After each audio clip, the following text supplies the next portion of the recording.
Hi, welcome to Angel's Nook. If you like our videos, please like, comment, and especially subscribe so you know when the next one comes out. And if you're commenting, please let us know what you like, what you're interested in, what's helping you, and what you might like to see in the future. Thanks for stopping by.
Holy smokes!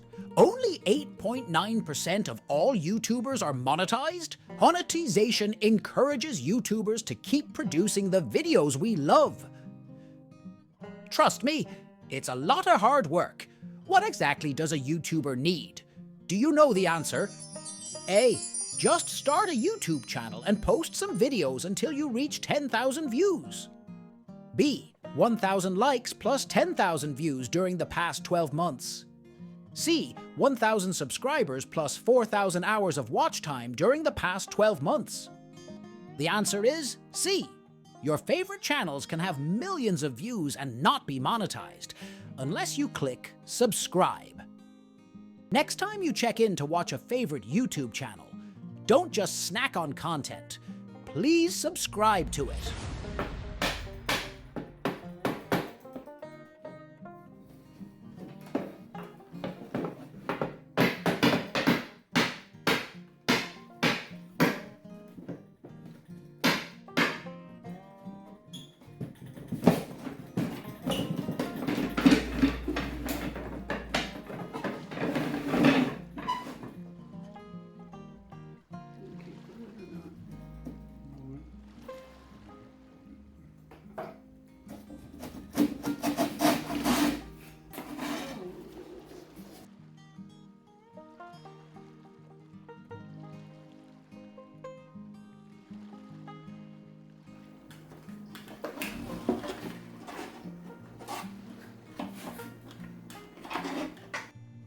If you ever wondered how the mechanism of a roll top worked, because we can only ever see the front edge here, it has a track that goes all the way down to the back, and that's actually how this is fed into here to assemble this.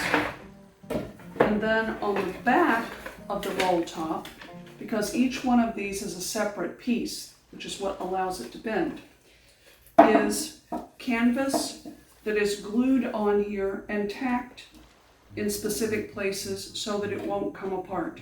So the underneath of these are never finished, but the upper part is, and that's what allows this to literally, you can just roll it completely up.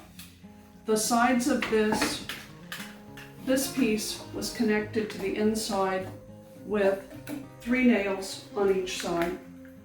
The box needs to be repaired, and I want this to be brighter on the inside because these cubbies are very hard to see into, and like this one here needs to be straightened up.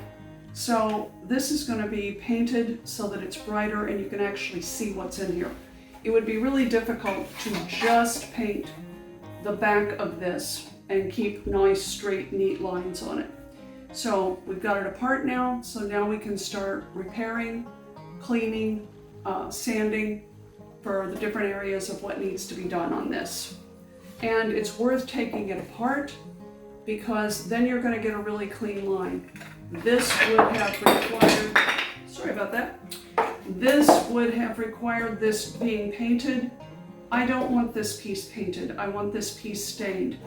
And because of what someone did, putting a block here and 2 big screws, this is going to require some serious repair in here.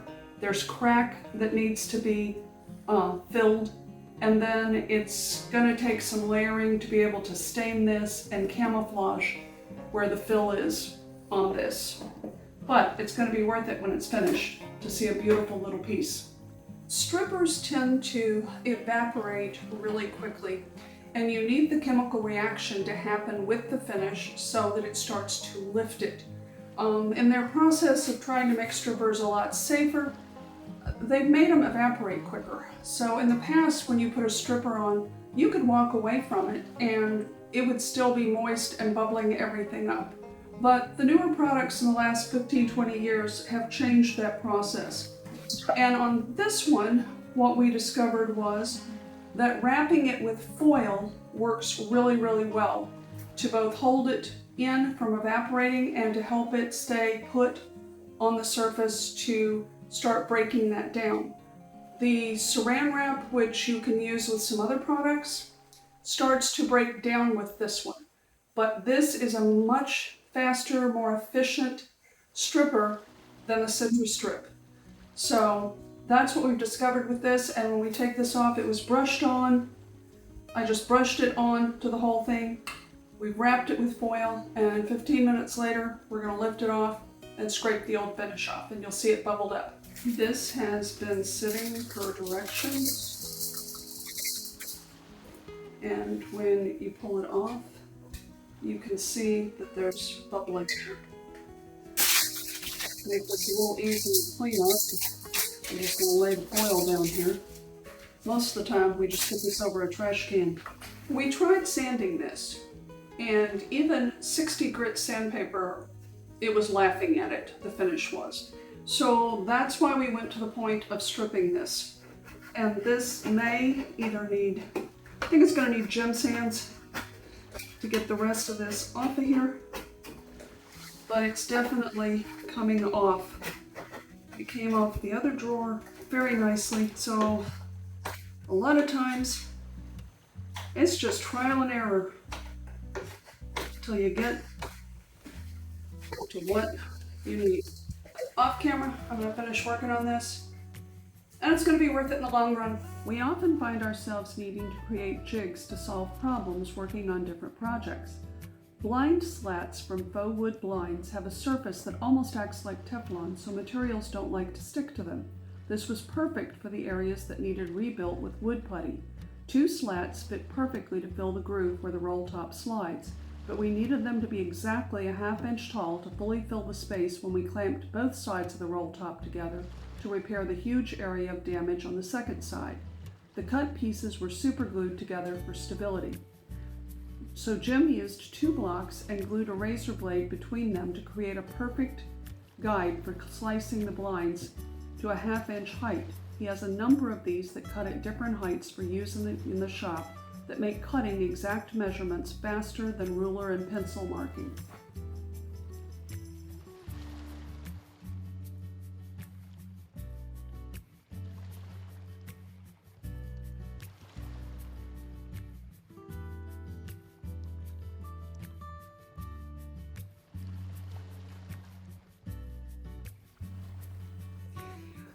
This little desk has had damage done to it that we really are not sure how on earth it happened, but it needed to be repaired to be able to put it back together so that it's got new life and can be enjoyed for many years by other young children. It has required quite a process. All the clamps that you see on here are to hold this together. There's wax paper between both boards. This product, Minwax wood filler, has been, it's a two-part, it's mixed together and it sets up pretty quickly. So it had to be pushed into here once this was clamped and had the wax paper. It's also got shims here of balsa wood, some pieces of molding in here to hold open the channel that the roll top goes through. So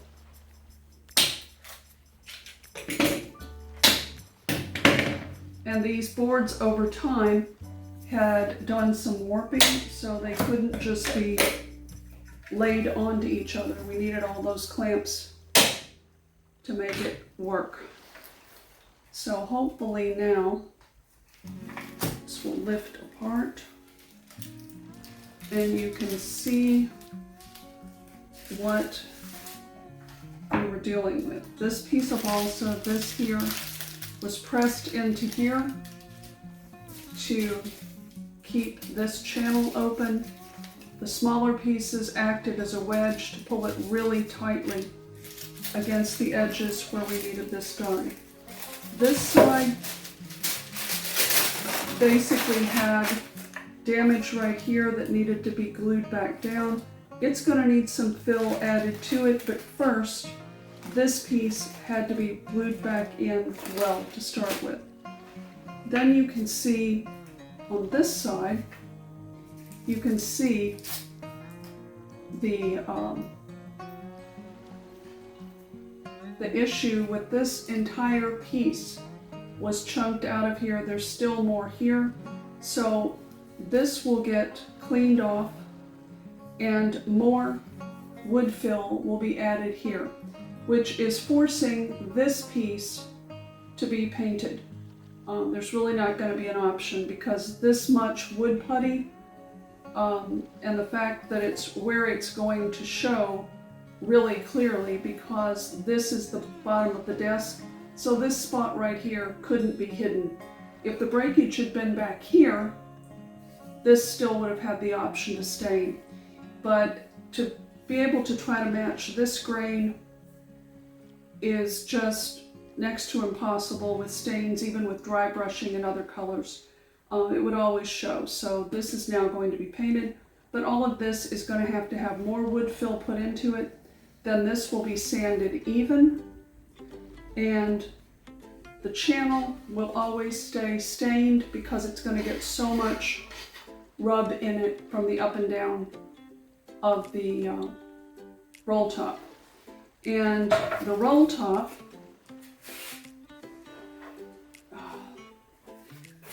has had a lot of work done to it. The back, shown you before, has the cloth that's glued to this to allow this to move. But the front of this has been sanded, and all in between here, all the dirt from many years has been taken out of it. And the next thing we're going to do with this roll top is, instead of filling this damage where someone had put a plastic block on here with two big screws, we're going to take this piece out and off of the back of this. We're hoping this was attached with hide glue, and if it was, then heat will help us break that piece loose and switch it up here high, which will never be seen because it's always underneath, and take one of these and put in here so that this has a nice finish on it. There's a little bit right here that's going to have to be filled on this. That probably had a small pull on it many years ago. But that's where we are with this right now, and next steps to go.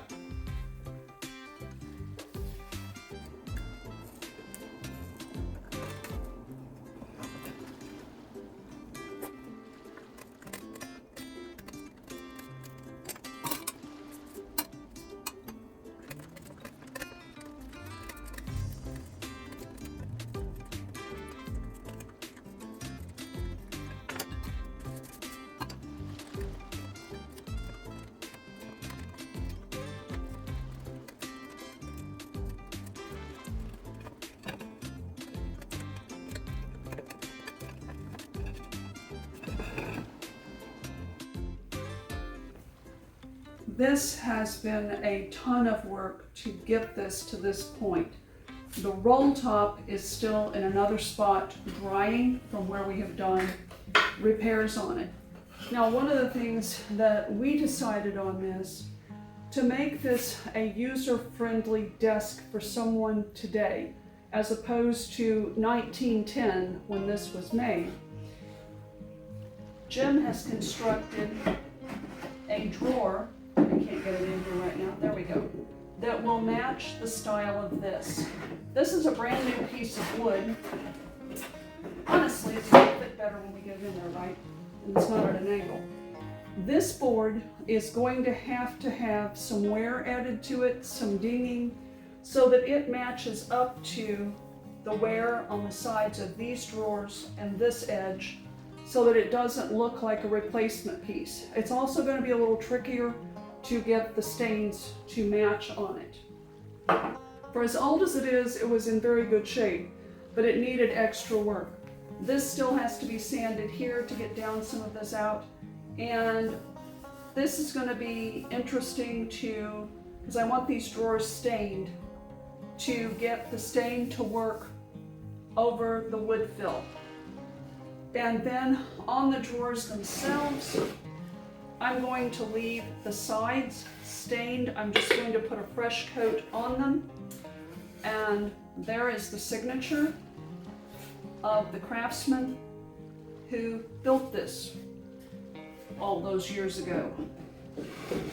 So it's trying to find a way to honor the heritage of this piece and make it sturdy and usable for hopefully another 100 years with children.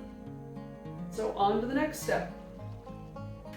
On the underneath side of the top, where I had some putty, we tried the tobacco stain onto the wood putty, and it was not wanting to go in to it. So then I tried this, the wood finish by Minwax in red oak that we happen to have, and it is very close over the wood putty to the tobacco. And what I need to do is get this to blend in some. These work a lot like paint pens, so you have to get them moving.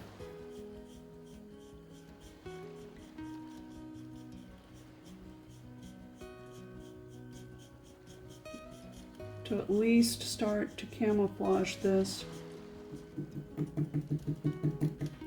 and then see how it's going to do underneath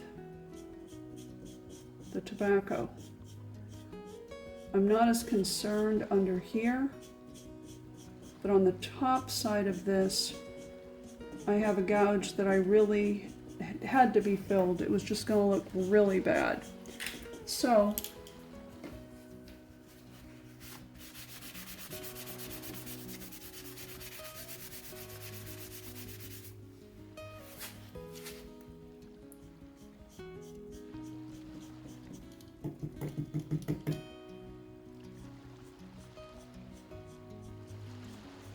I'm looking to see what it does and how close I can get. This dry brushing was not working, so using something that is the same kind of wood is really helpful. And in this case, this wood has been drying for over 100 years. So it's going to be crankier.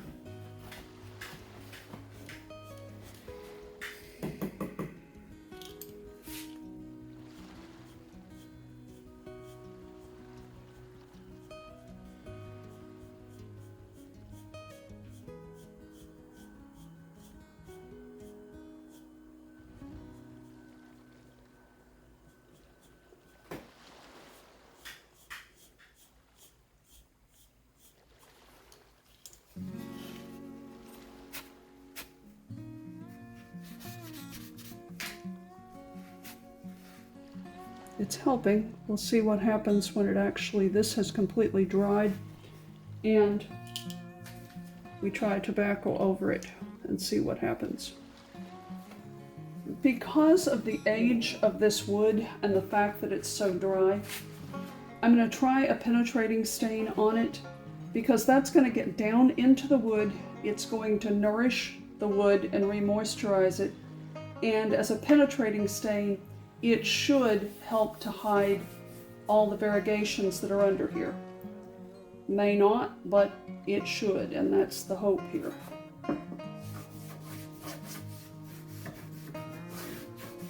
And I'm using a cloth because I can control the amount that's going on, and I can blend it as I go.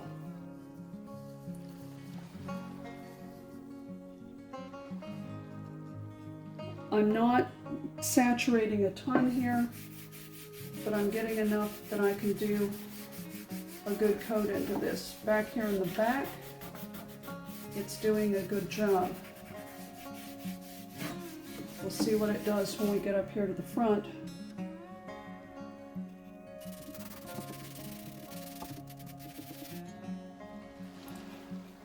If you get too much, just like anything else, you can scrape some of it off onto the side of the can.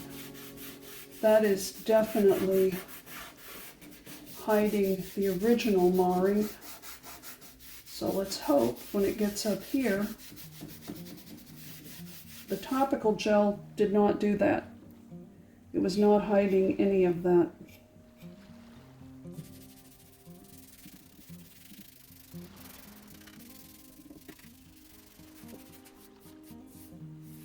That area had already started drying with the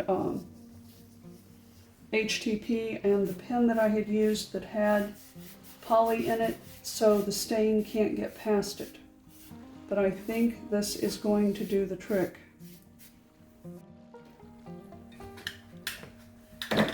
This spot is hidden, so it's a spot I can try some experimentation on.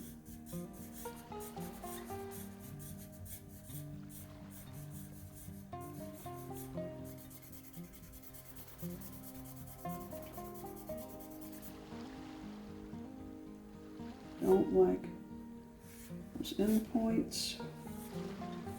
Ah, the side will help me out. Okay. Now, let's see what happens if I put some of the stain pen on it.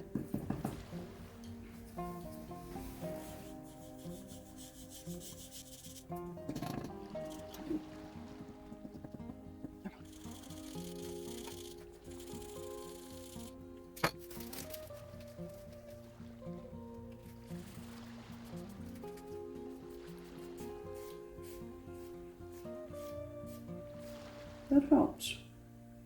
Mm-hmm. That might be the magic bullet.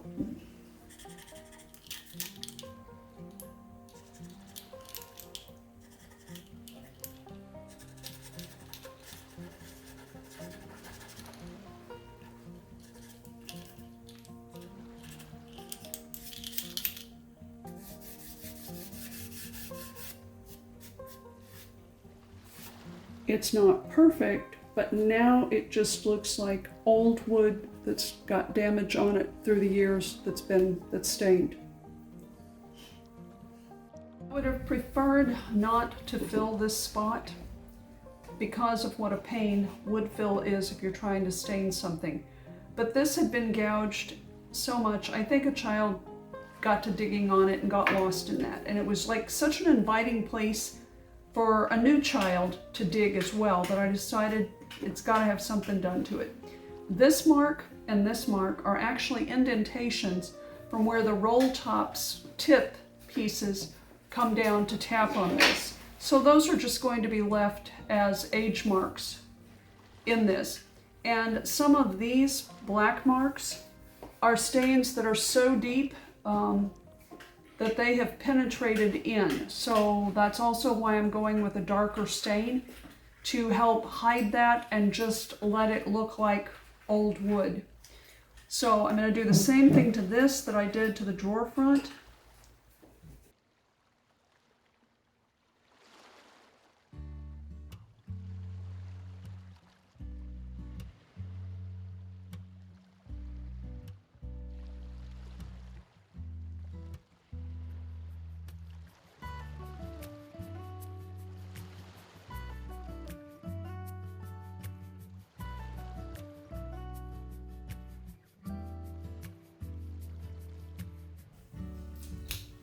Hopefully, while this is wet, this will let some of this blend more.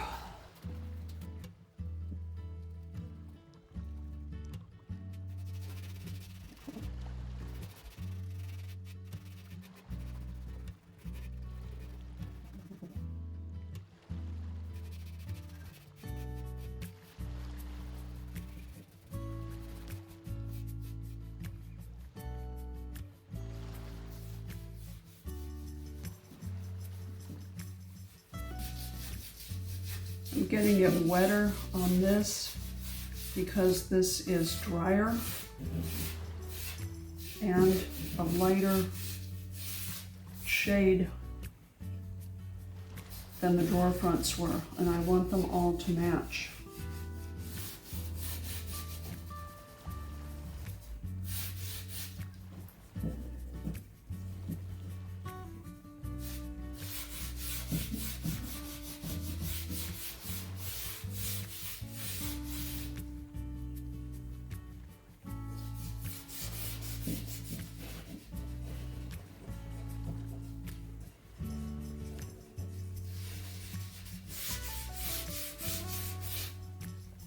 So this is going to need a second coat of stain to even it out.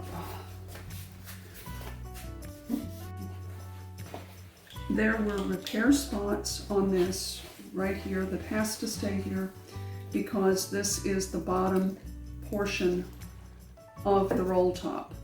It's where knobs will go, and this is the piece up here that really had the bad hole that's been filled.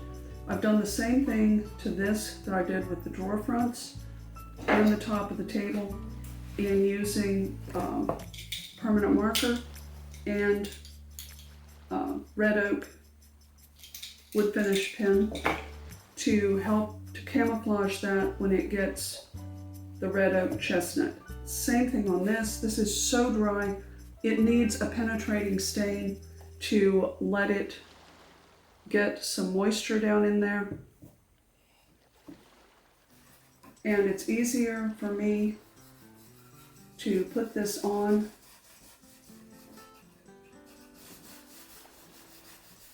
with a cloth.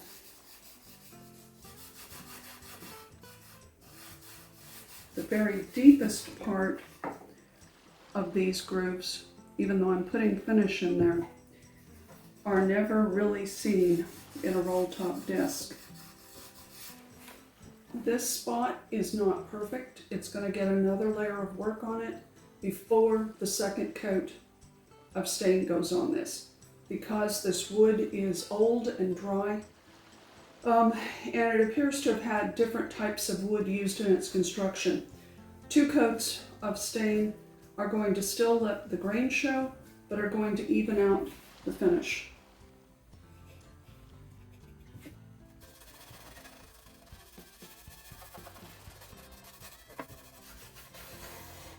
And that's how the rest of this roll top is going to be done off camera.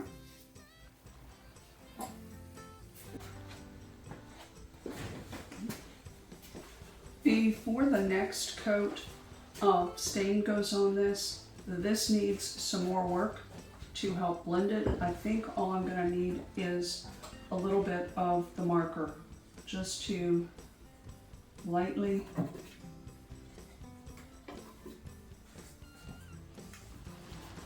create some darkening on that where there's still some light spots. That went in nicely, so I'm going to go ahead and put the next layer of stain into this.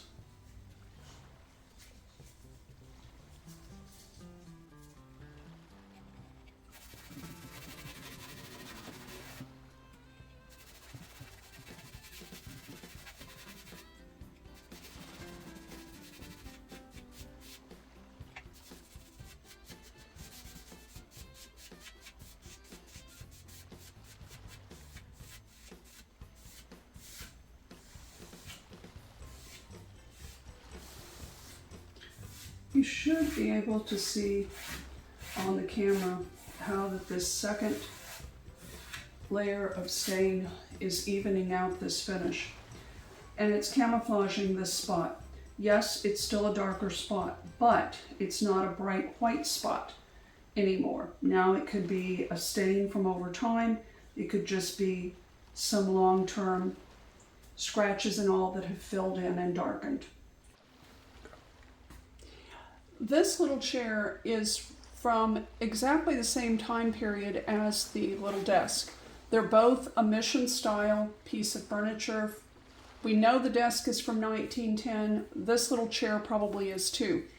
But it was a larger size than what worked with the little desk. I don't know if they were always together, but there should have been a size chair that exactly matched that little desk, because different size desks would have been made in that time period for different aged children.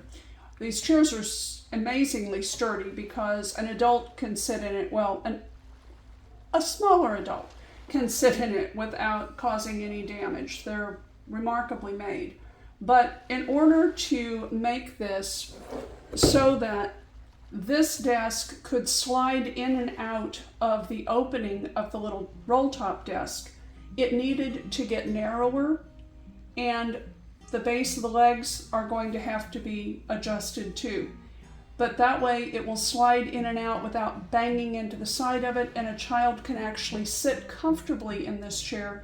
So it's more the proportion that the chair should have been for this little desk. I think they were separate pieces and were put together at some point for someone.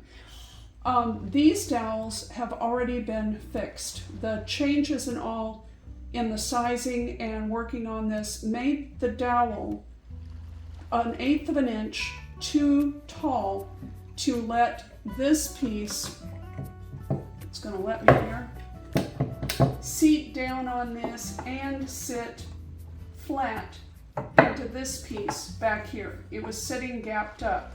So these two have already been fixed. And there's a pretty cool hack here for how to fix these, which these are done on a lathe. And if you don't have a lathe, it's really difficult to get a nice clean cut on here.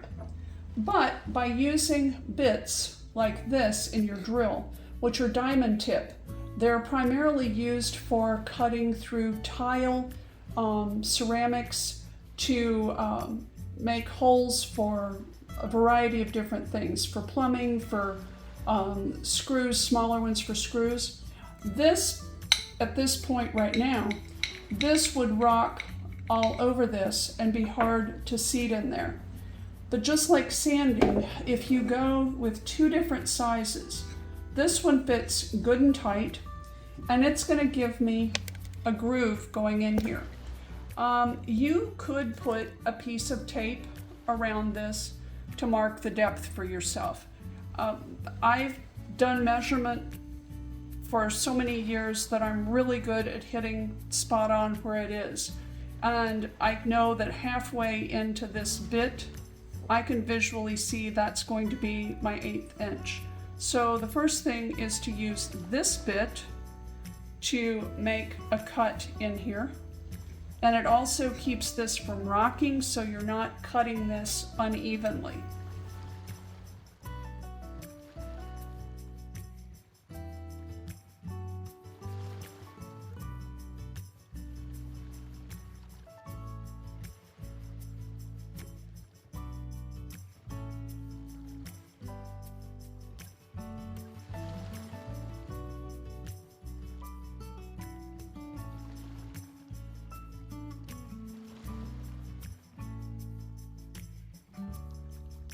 That's pretty close to where we need it. All right. Now this one, because it is going to wobble in here, it's going to be just carefully eating off, moving and eating off down to where I have made that cut with the smaller blade.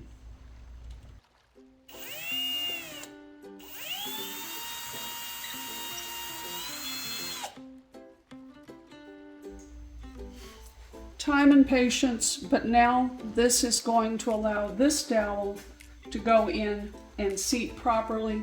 A portion of this end down here is going to need to be cut off so that it seats. But now it's got a nice, smooth, clean edge like it originally did, so that when it sits down onto wood, it's not going to be a jagged edge. It's going to be smooth, like all of these are. If you look at the edges along the top edge here, and you'll also be able to see some lines, some divots, some gouges. I didn't put them deep on this. I just gave enough along all the edges that this has some wear to it. And you can tell that it's, hopefully when it's done with the stain, it will not look like a brand new board. I used a hammer to lightly tap the edges to get those indentations. Then I used a small screwdriver and drew on the surface, and then I also used a small piece of wood to tap in the indentations that were dented into this, working slowly and gently so I wasn't making huge gouges to give this the look that the other pieces have on this desk. Excuse our poor decrepit can here. It had a rough life in the move. It was still sealed, but it was quite an ordeal to get it back off to use it for this. This is a sheen that is called a warm gloss, which will put the wood on this desk back to the type of sheen that it would have had when it was first done. The pieces that are stained, I'm doing my best to bring it back to what it originally looked like, to hold that as an honor to its heritage and its history. A foam brush is very helpful in putting on polyurethane to not have any brush marks, and in a piece like this, the grooved ends of this are going to help me get in there without leaving big puddles. This has been gently stirred off camera rather. You never want to shake an oil-based finish.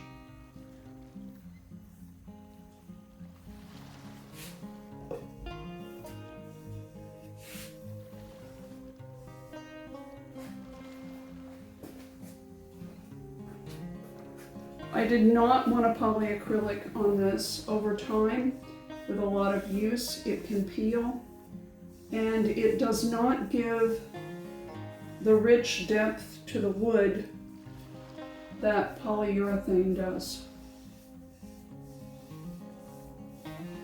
Polyurethane also will soak through this stain and give this wood additional moisture, which it desperately needs.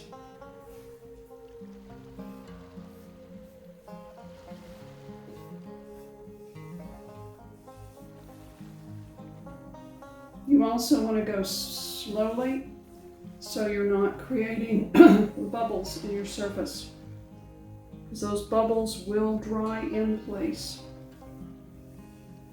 So that's one of the things I'm watching for as this is going on. And as you're applying, watch that your brush has not gotten back onto a previously done area. If it has, you need to smooth that out.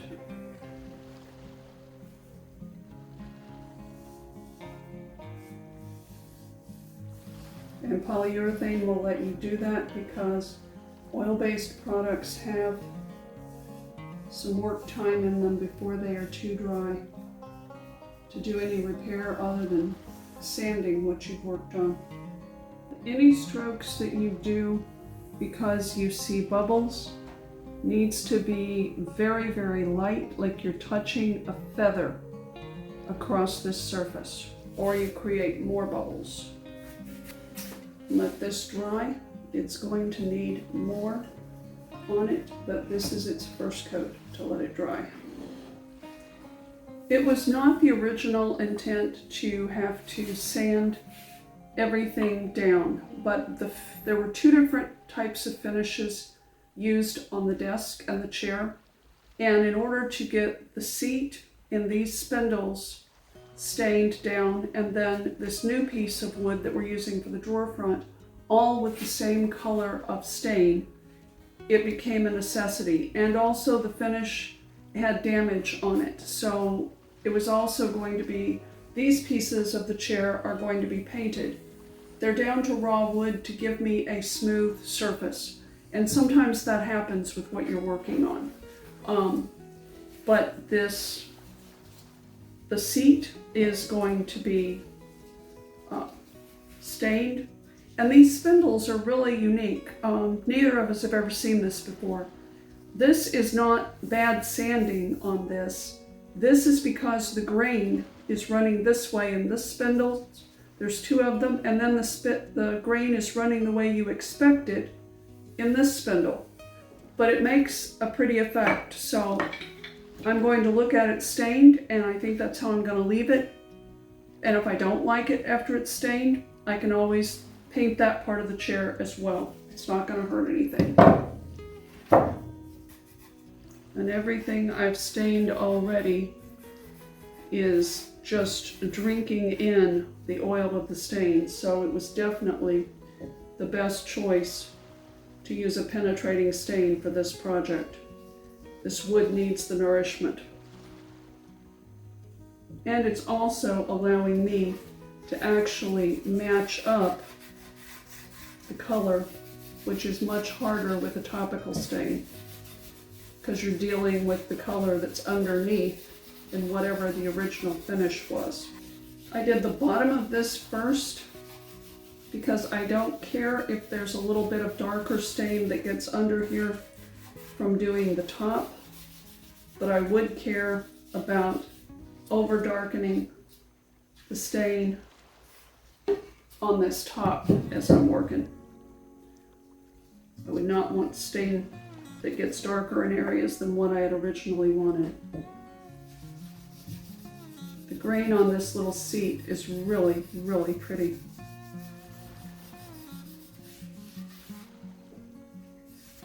These last wipes are to take off any areas where the stain is still pooled.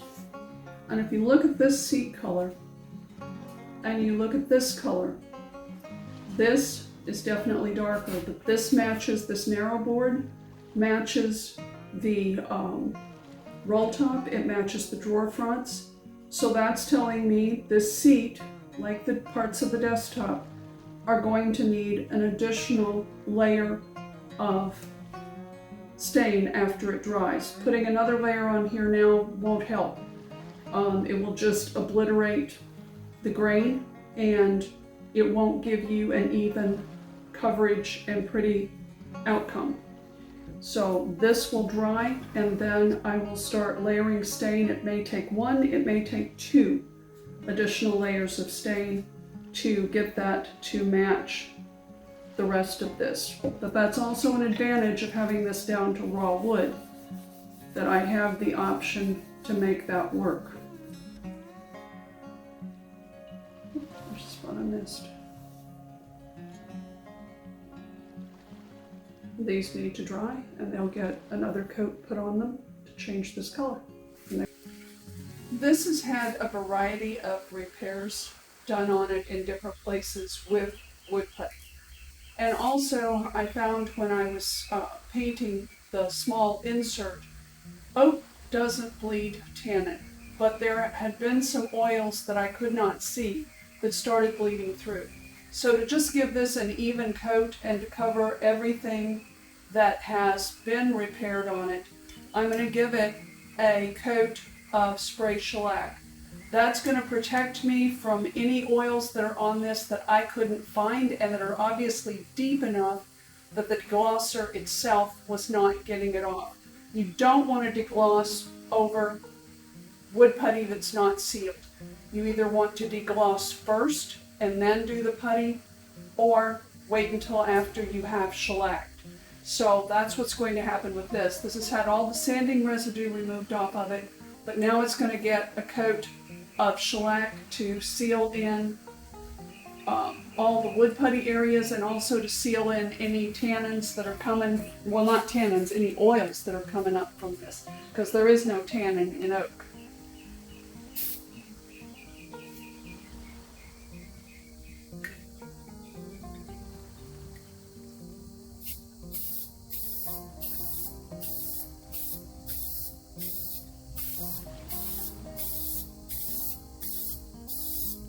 This has dried for 24 hours.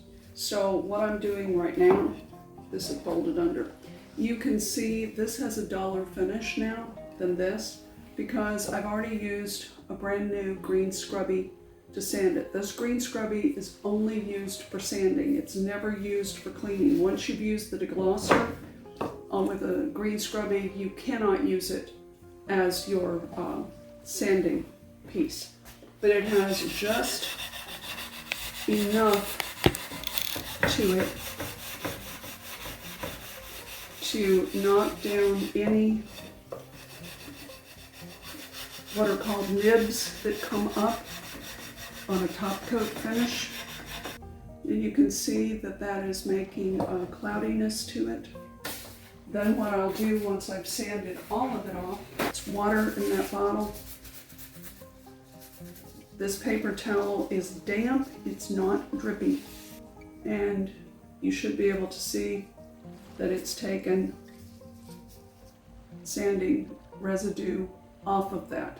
So that when I go to put the next coat of polyurethane on this, it will be not have sanding residue, which will also create texture in your finish. The stain has dried on these and they're ready to put finish onto the first coat. I could polyurethane the inside of these drawers and call it a day, but deep drawers like this, especially for a child, when you get a drawer that's dark and you're trying to see what's in the drawer, it makes it really difficult. So I'm going to leave the top edges, all the outside of the box, the stain, but on the inside I'm going to paint it with linen to make it light and easy to see the contents of the drawer. And the drawers have a lot of wear and age in them too, so that's going to make the drawer look cleaner as well. The first runs with the foam brush. It doesn't have finish completely in it yet. It's not damp with it, but hopefully you can see what that's bringing out in the box. A polyacrylic does not give you that depth. It takes an oil finish to do it.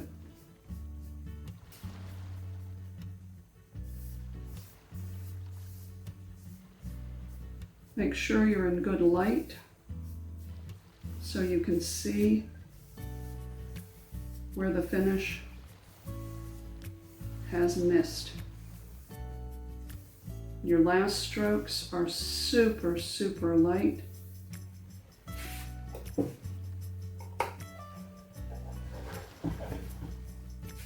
I moved it off the edge, so I have a way of getting a hold of this to lift it out of my way. And just like painting, check those edges for overage.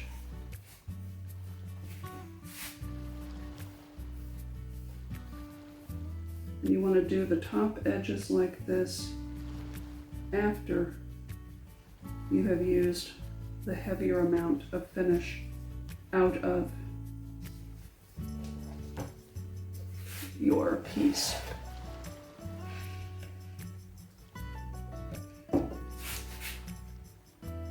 Don't know if you can see well the difference between these two or not. It's hard for me to get a hold of it.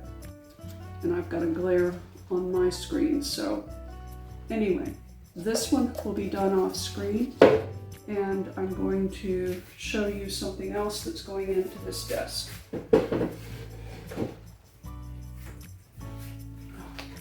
These are the supports for the drawer. They will go inside to support the new little drawer that's going in. The front edge is not stained because it is going to be painted. These needed to be stained or painted on both sides so that the wood doesn't warp over time. I'm going to polyurethane one side of this, one coat, and then when it dries, I'll do the other side. I'm not trying to match the stain on this because it's going to be hidden, but I want it finished. When you pull the drawer out, you're not going to see raw wood in there, and it's going to wear and hold up better over time without warpage. It's very hard in a tight space like this when you're working to get a camera in there to let you see, and basically it was just using brush and roll like I normally do. But I wanted you to see that over that dark wood that was under here, this is one coat of paint. And no, it's not because I was going over sanded down to raw wood and it all soaked in and covered it for me. No, because this was all coated in shellac to seal in anything, any oils that might have been there over time, since I found a little bit in another spot I didn't want bleeding. Oak doesn't bleed, but oils that have been embedded in it at some point can. So I wanted you to see what this looks like with one coat. I also wanted you to see that even though this is underneath, every bit of this was taped off. It does not take that long, and it allows you to give a really professional finish to what you're working on instead of, oh, somebody just slapped paint on because you couldn't see it. I also, because drips can happen, and this is not sealed with polyurethane yet, I also put down a paper towel in case any drips hit while I was dipping in my paint. But this is one coat. I have no doubt that two coats are going to cover this and give that gorgeous lustrous finish.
don't want to get way back into the front of this, and I don't need to go farther than here because the top will cover this.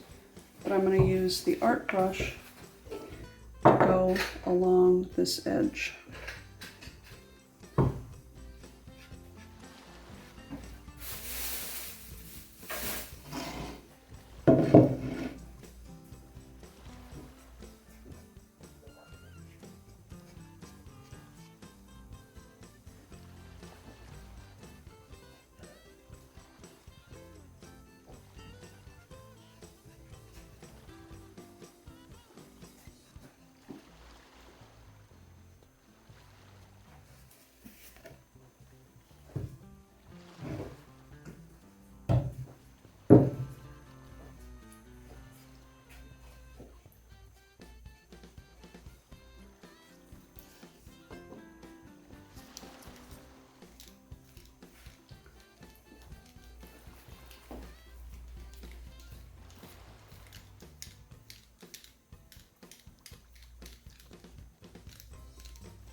Pulling off the edge like that so I don't get paint down the sides.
I don't normally roll that much, but that created a line from something, I'm not sure what, and it needed to be smoothed. The second one of these will be done exactly the same way.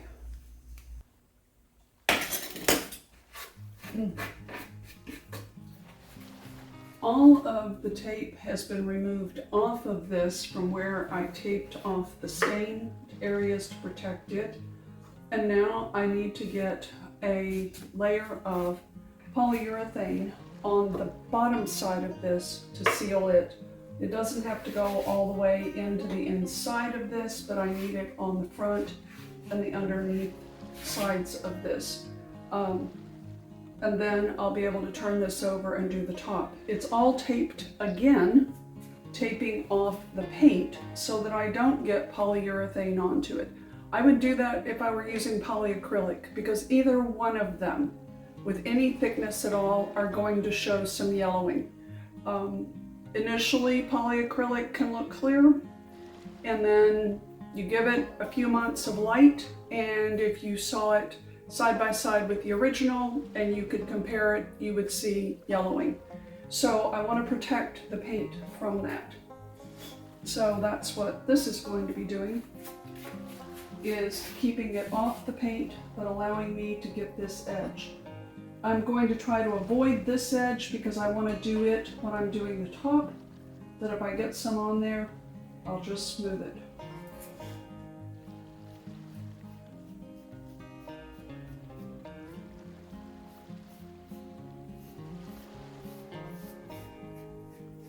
And one coat is all that this underneath is going to get, because it does not get a lot of wear. It just needs to be sealed.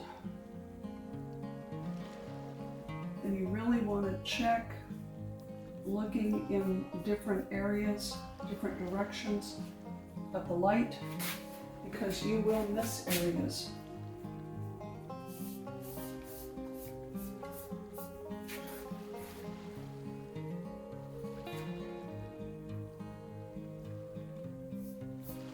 And I changed from the warm gloss, it was glossier than I wanted. This will actually dry satin.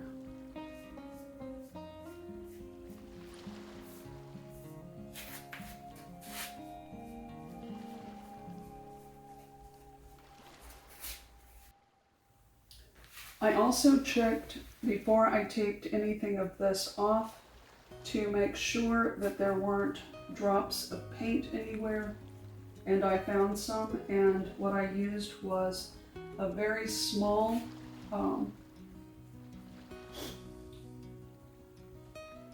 screwdriver edge, and used it like a razor blade to carefully remove any of those little spots of paint. I'll let this dry for a little bit, and before it's completely dry, I will pull off the tape, because top coats tend to really try to seal tape to a finish. You don't want to puddle any top coat onto your surface, because then you risk a lot of bubbles, and it takes you a lot longer to smooth them out. And follow the grain.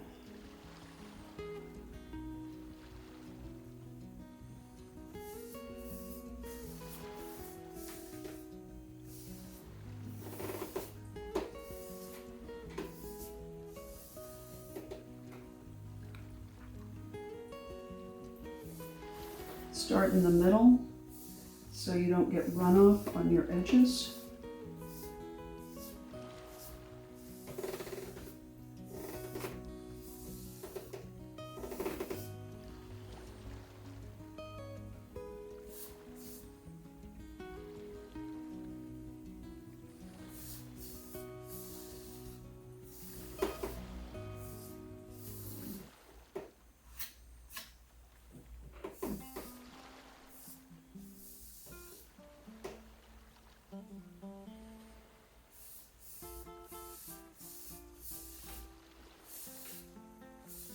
These are thin coats. That's what will give you a beautiful final finish. I'm barely getting the end of this into the finish.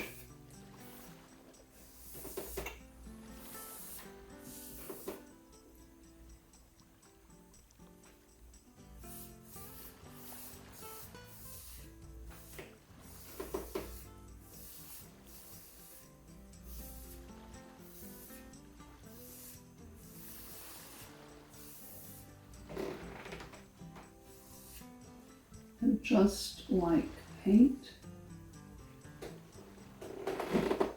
skim your edges last, or after it's dry, you will find runs.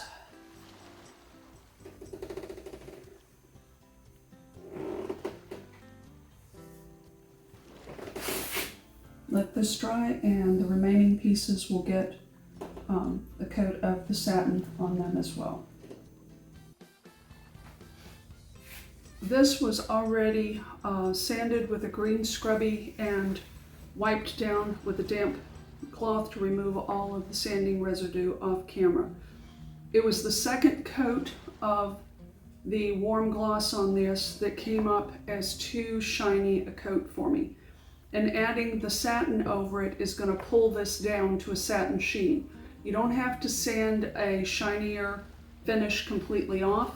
If I had started with satin and thought, oh, I really want gloss, I could have added gloss over it to raise the sheen.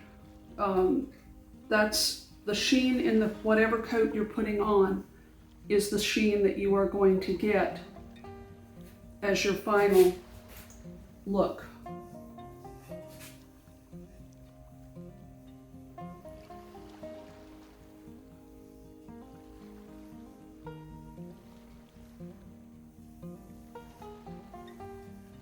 I also switched to the wider sponge because I found that it gave me a smoother finish on the flat portions of these. And watch that you don't get back into a previous area, and if you do, immediately smooth it before you finish everything.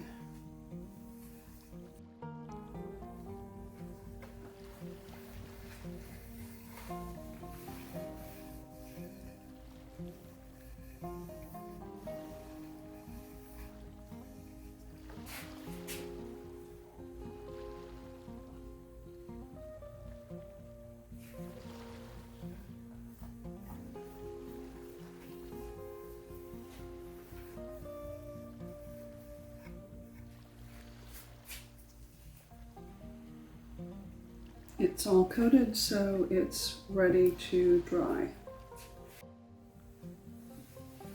The seat and the spindles got a third coat of stain to bring it into the finish of the rest of the piece, the rest of the desk, and so this will be its first coat of the polyurethane. I'm going to work on the top of this first so that I have something to hold on to underneath, and the underneath side is only going to need one coat anyway, so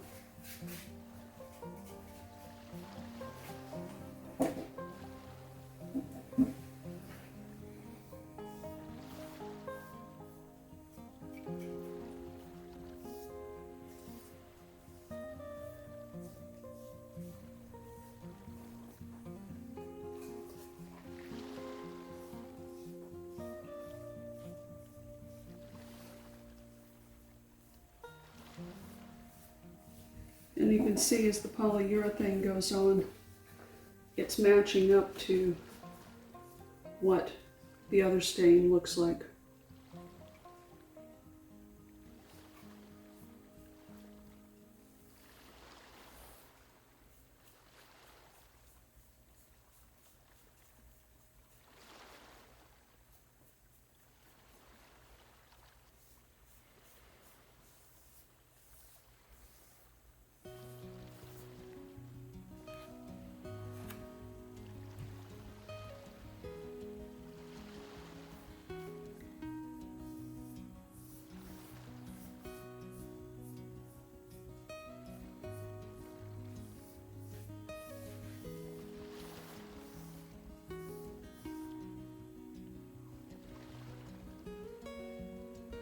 I'm tapping that to get excess top coat off of the sponge. I want it filled, but I don't want it to do just big globby puddles on this. I want to maintain thin coats of finish.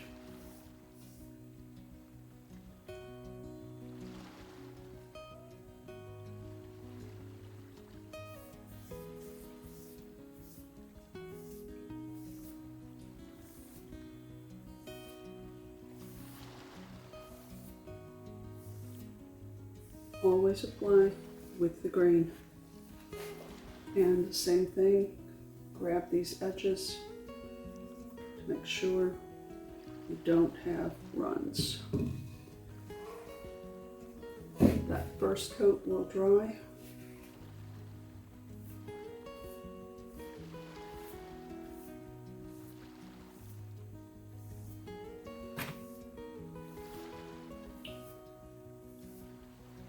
That last double check is super important because I would have had thin spots there.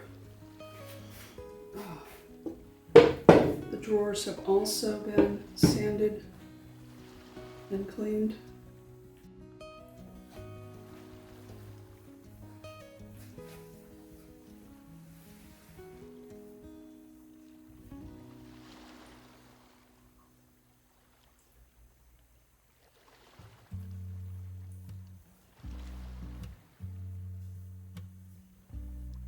The marks have also been made, tap-in guide taps have been made for where the handles need to be drilled as well.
Sides did not need another coat of polyurethane.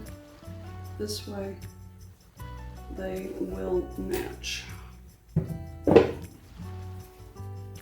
double checking that I don't have any laps onto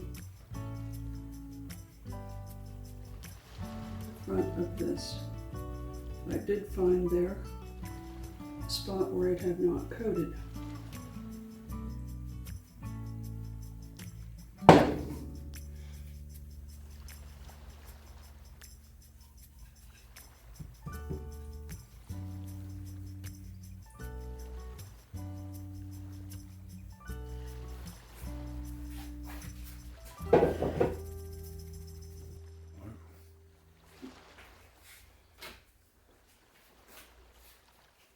I was not originally sure how much of the putty and oyster mix I was going to need for this little desk. It's got lots of little crannies and curves and angles, which give you actually more surface area than you expect.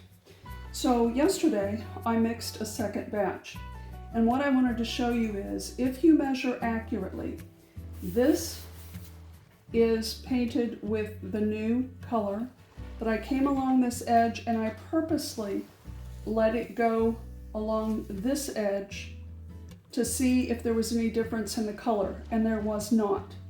The trick to measuring when you're mixing paint is to I use a glass measuring cup set onto the countertop. I don't lift it in the air when I put it in there. I measured up on that measuring cup to the halfway mark with Oyster. Then I added to the 1 cup line exactly with Putty. And I use a 1/4 cup measuring cup to pour in, so I have control. I don't pour from the can into the measuring cup. You will mess up your measurements every time. But by ladling out into it, I have control over how much is in there, and then stirred it for 3 minutes before using it. And that's exactly what I did when I went to mix the second amount of it, because I knew I didn't have enough anymore, and it matches exactly. Always put the same color in first and then your next color. If you're using 3 colors, keep it in the same order, and that way you will visually hit those lines the same way each time.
The pulls that were on the little desk originally were replacements, and they had done a lot of damage drilling new holes.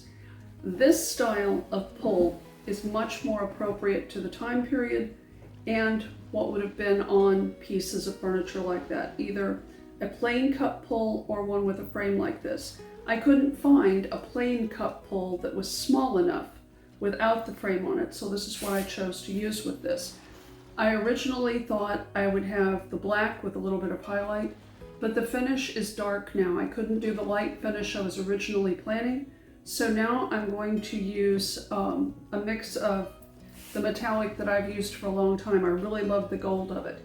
It's 2 parts of the gold metallic by HTP and 1 part of champagne. It brings down the brightness of the gold, but still gives a really nice color to it. So I will put that on there first, and it's probably going to take 2 coats of this to, yes it is. It's going to take 2 coats. And then I will use some black antiquing to age it. You can see this is a really pretty gold.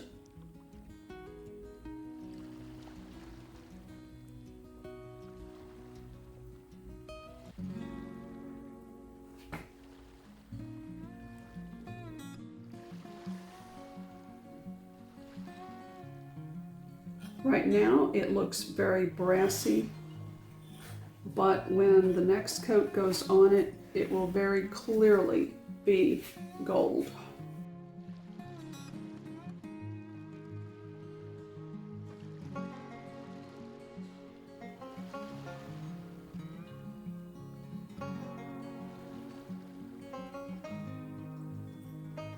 And I'm pouncing to get down into those crevices.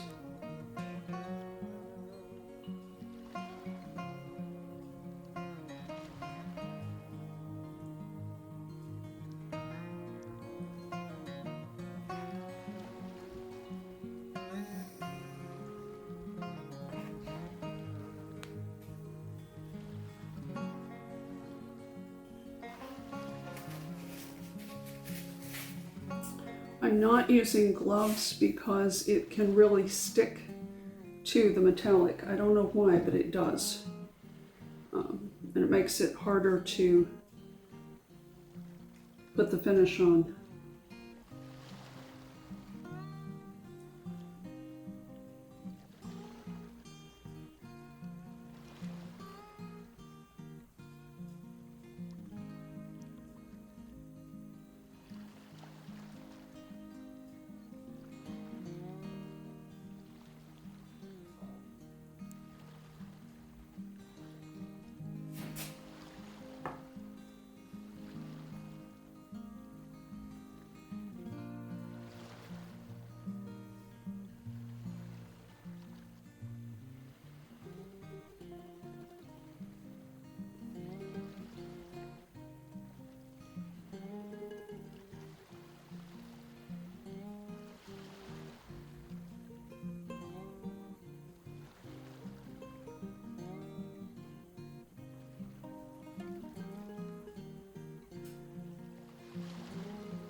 don't load the brush heavily or you fill up all the design features that you eventually want to highlight back out of it. So those need to dry for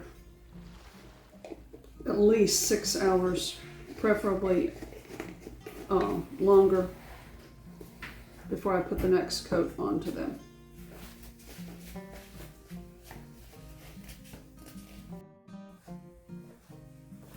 There are two different ways to use the antiquing gels to accent and highlight.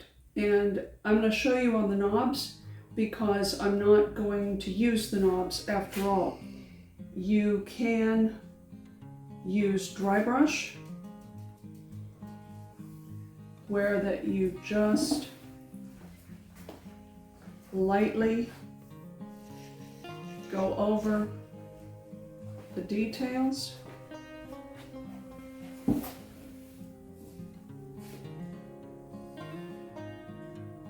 And you don't cover all of it, you just add that to it. I'm not doing the base to it. It would be a similar thing. Or you can cover the whole thing. And you want to get it down into all those valleys.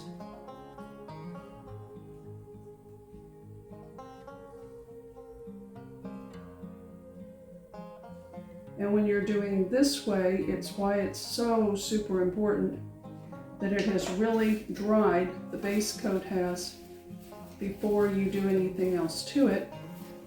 Then you wipe it all back off. And the problem with wiping off, if you have not let the gel dry long enough,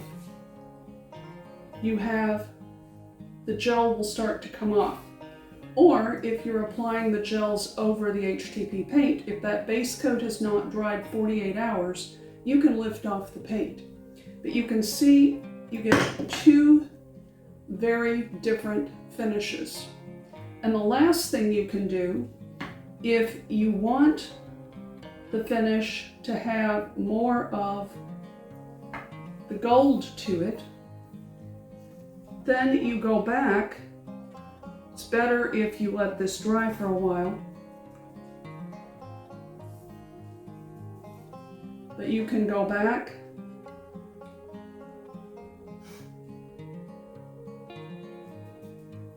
and add gold back over it, or whatever color you have used, and it highlights it back to a brighter gold, but you have the dark behind it, making the background show up. And that's what I plan to do with these. I want the valleys to go dark, but I still want the sheen. I don't want it to completely lose that gold tone.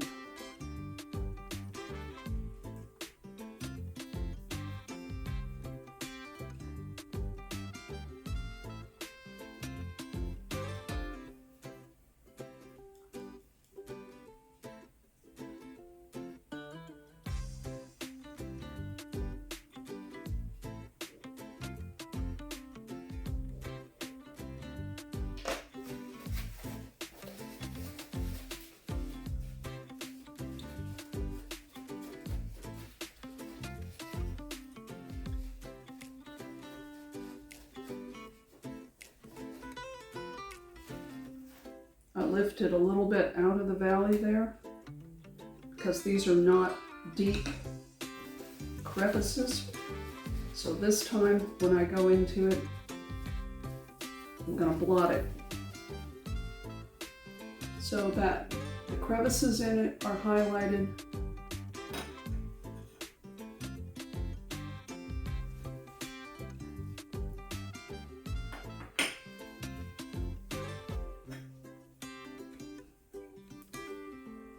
This had 2 coats of the 2-part gold, 1-part champagne put over it. And you have to, when you're dealing with metal, you have to let that first coat of the metallic dry at least 12 hours. Overnight is better. Woo! Little things are always fun to hold on to.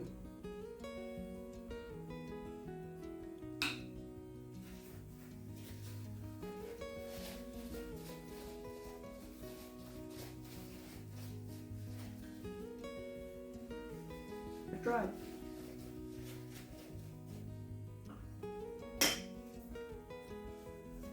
Dry brushing could have been done over the original finish of the black with gold, but it would not have given you the depth of gold to it.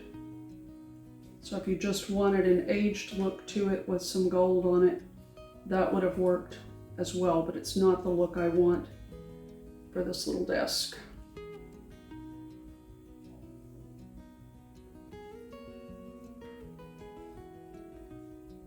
Antiquing gel comes off pretty quickly off your hands, so I can hold this better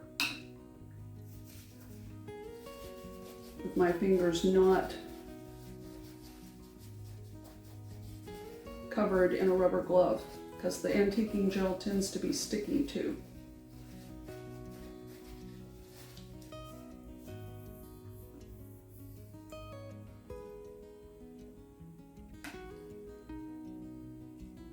The fact that the gold had dried is why I'm also able to go back and add again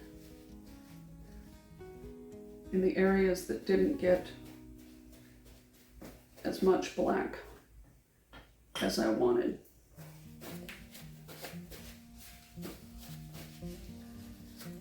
Not trying to get the antiquing gel completely off my fingers, I just want my fingers dry so that I can hold on to this and add some gold back onto it.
And now I have the finish on these pulls that I want for this particular piece.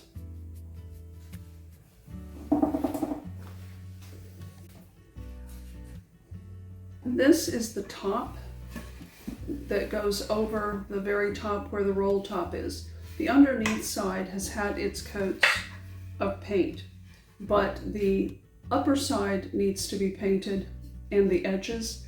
This was sealed with shellac, both because of the fill that was here and because, as I noted earlier, something came up through it, so there had to have been some oils or something spilled on this little desk at some point that penetrated. So that's what's going to happen with this. But right now, after the shellac has dried, when you run your hand over it, you can feel a slight roughness, a little bit of, sometimes it's called a furriness on a finish. So before adding paint to this, and you want to do that over any areas, if you just have spot areas that are filled and have shellac put over them, you want to use 220 grit.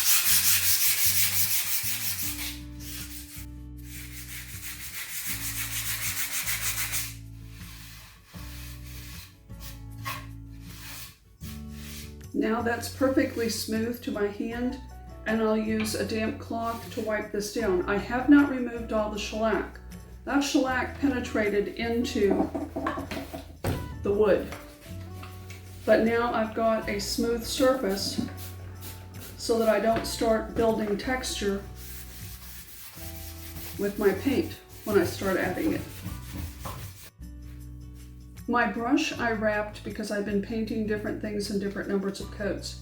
Between wrapping the brush and using it again, I never ever wrap a roller. It gets washed. It will dry, especially in dry air or in hot temperatures with the summer. They need to be washed, and it doesn't take that long to do it.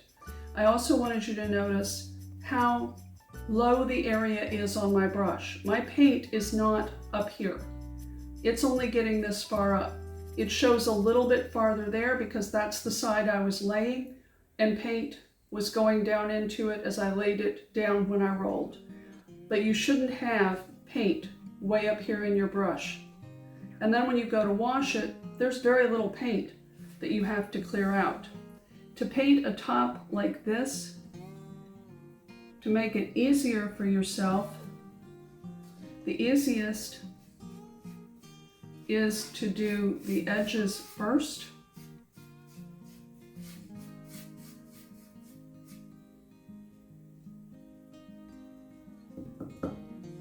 There's not much paint on there, but I'm still getting a nice coat on here.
Rolling that overlap smooths it and keeps you from having a raised edge there.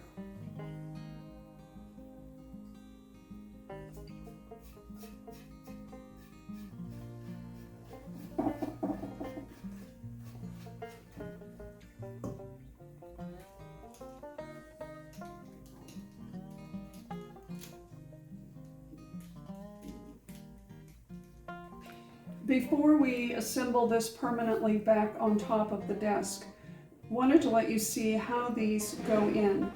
They have to have clearance away from the desktop, and then they slide in here. You can see in the track, and then it goes all the way back and down. And when this gets to here, the roll top has actually hit the back and hit the desktop into the back. Before we're going to take this back apart off camera, because in this whole track here and along the edges of this, I'm going to put beeswax so that this slides super easy. This will all be reassembled and then touch-ups will be done. Some will be aghast that I chose to both paint and stain this antique piece that's from the signature of the maker on it is October 5th of 1920, and they signed their last name on it as well. But this poor little piece, in the condition it originally was destined for the trash pile or the burn heap. It had survived a long time and a lot of it was still intact, but it required taking this completely apart, doing repairs, and then looking at what is going to give this the best option for another 100 years of life. Most people are not into old, dark, antique pieces anymore.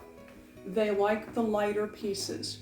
Originally, I had thought I was going to be able to do a lighter stain on this, but the age of the wood and the color that it had turned in its drying process made it quite clear that I needed to do a darker stain on it, and also to be able to camouflage the damage that had happened to this. This poor little roll top had 2 huge 1/4-inch holes drilled into it, pieces of this cracked. By taking it completely apart, we were able to take the roll top out, swap pieces out so that they're up underneath here and won't ever be seen. They were repaired before they were put up there. But now this piece, everything works on it, everything slides smoothly. It seemed empty in here, and some of the desks of this age, these pieces are both mission oak style, had little drawers in them here, and this one seemed to be crying out for that, and for pulls that were authentic to the time period and fit the style. The little chair had to be completely cut down so that it was in proportion to this desk. It was a larger chair than what would have actually matched the desk, even though it's the same time period. The swivel on this is both a swivel and it adjusts the chair up and down so that you can change it up for the height and size of a child. This easily works to a 5 or 6 year old child because of its size. No knobs are on this because this piece right here was designed as the lift piece for this. And then within here, you've got a workspace, you've got cubbies, and we also put under here a light that can be motion activated or it can be just turned off and on. It comes off of a magnet bar underneath there, so it's easy to recharge. And it is a safety one that children cannot get the batteries out of. But someone can take it out if they do not want it. The top of this, by taking the time to sand with the new green scrubby on this between every coat of polyurethane. This has 4 coats of polyurethane on it, and it is literally smooth as glass. So is the seat to this. If I had just applied poly, put another coat on, you would start to feel some texture because there's little bitty bits of air bubbles that form in that while you're applying it. But the process of working through taking this, changing it to the size, hopefully now in a neutral tone. I have a lot of different colors play in my head, but by going with this neutral color, it fits both boys and girls, and it fits in a wide range of homes without clashing with anything. And a child's own attributes of the things they put in here, the things they do working at this desk, that's going to bring the childishness to this piece. It's been an absolute joy to work on this piece, and a lot more work than it initially looked like, but it was worth it. By going back, doing the detailing, by double checking this after it was what I thought was finished and seeing, oh, there's a nail that needs to be filled and painted again.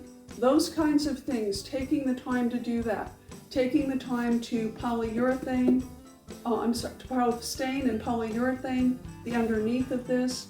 When I did the drawer front here to paint it, you'll see it when you saw in the video that I had tape inside. It was to keep a straight line, but it was also set back in 1/8 of an inch so that here on this edge you see this color, you don't see the stain of the drawer, which gives this the same emphasis that it needs. The same thing was done on these crossbars. All the little extra steps that you put into something make a huge difference in what it looks like when it's finished. The underneath of this is stained and polyurethane. It both is going to keep this from warping, but it also gives it that last piece of someone took the time and the care to finish it in a professional manner. And this was put together and created. It wouldn't have been in an average home. This would have been in a wealthy home when it was originally made. So it was made with care then, and restoring it to new life needs to be done with care too. Thanks for watching, and please give us a subscribe. Thanks.